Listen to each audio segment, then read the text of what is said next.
مصر بتعمل عظمة في مكافحة الفساد وإصدار أول عملة رقمية وطنية جديدة. أهلا بيكم في فيديو جديد مع المهندس شاكر الجمل.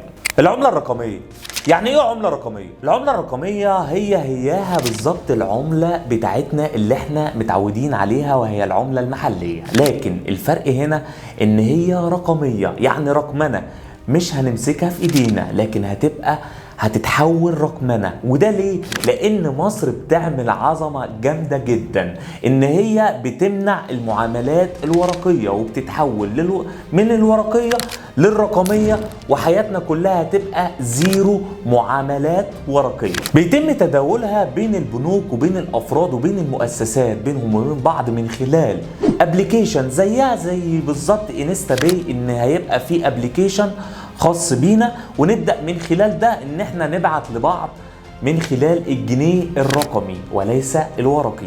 ودي حاجة شفناها في العصر اللي احنا فيه، وهو عصر الرقمنة وعصر التحول الرقمي من خلال ده.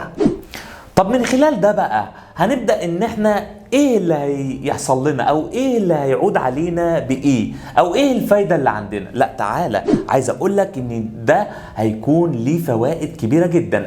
اول حاجة يعني انها بتمنع المعاملات المشفرة. يعني ايه معاملات شفرة؟ يعني البيتكوين، اكيد احنا سمعنا عن البيتكوين وقلنا ان هي ممنوعة منعا باتا يا جماعة ان احنا نستخدم الموضوع ده، لان في ناس كتير تقول لك يعني العملة الرقمية دي زيها زي البيتكوين. لا طبعا، لان البيتكوين ما بيكونش لها بنك مركزي، اما المعاملات الرقمية هنا بيكون لها بنك مركزي وبنك صادر ليها، فهي شرعية جدا.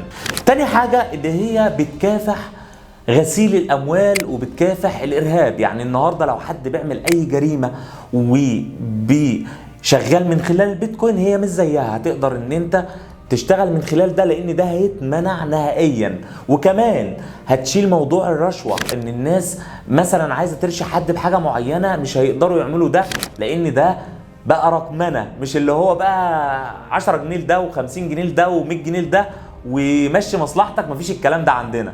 ثالث حاجة ان هي هتساعد في الوقت والجهد للاشخاص، وان هم هيشتغلوا بسرعة. يعني ايه الكلام ده يا باشمهندس؟ يعني النهاردة معانا الشخص الجميل اللي معانا بيصورنا عايز مني 1000 جنيه في دقيقة واحدة، هبعت له 1000 جنيه من خلال الابليكيشن اللي عندي ده. مش هروح بقى البنك ان انا اخد فلوسي والكلام من ده، من خلال الابليكيشن زي انستا باي ببعت له المبلغ في دقيقة واحدة.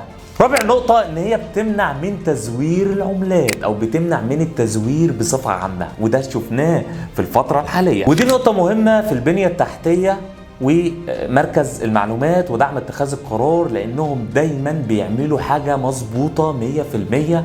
ولان الموضوع ده كمان دخلوا فيه الامن السيبراني، لان الموضوع ده كذا حد هيقول لك ان هو مش مؤمن، لا هيبقى مؤمن تماما، وده هنشوفه في الفترة الجاية، لان مصر بجد بتعمل حاجة احنا كمصريين فخورين بيها جدا. النقطة اللي بعد كده هتخفض من تكلفة الطباعة. يعني النهاردة هتبقى معاملة رقمية، مفيش بقى ان فلوس بتطبع ولا كلام من ده، فطبعا هتخفض ده وهتسرع من ده، والموضوع هيبقى في ثانية بالظبط. كمان هتزود العمر الافتراضي. يعني النهاردة بدل ما الحاجة بتتقطع بسرعة زي المعاملات الورقية، لا النهاردة مفيش الكلام ده، هتبقى سريعة وعمرها الافتراضي طويل جدا.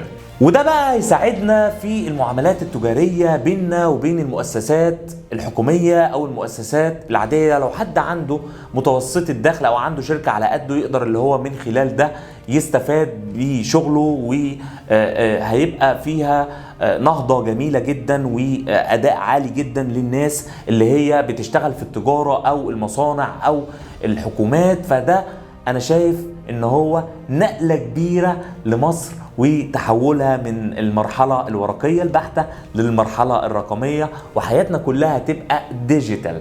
شكرا ليكم، يا رب لو الفيديو عجبكم ما تنسوش تعملوا لنا لايك وسبسكرايب للقناة بتاعتنا. شاكر الجمل كان معاكم، شكرا ليكم، مع السلامة.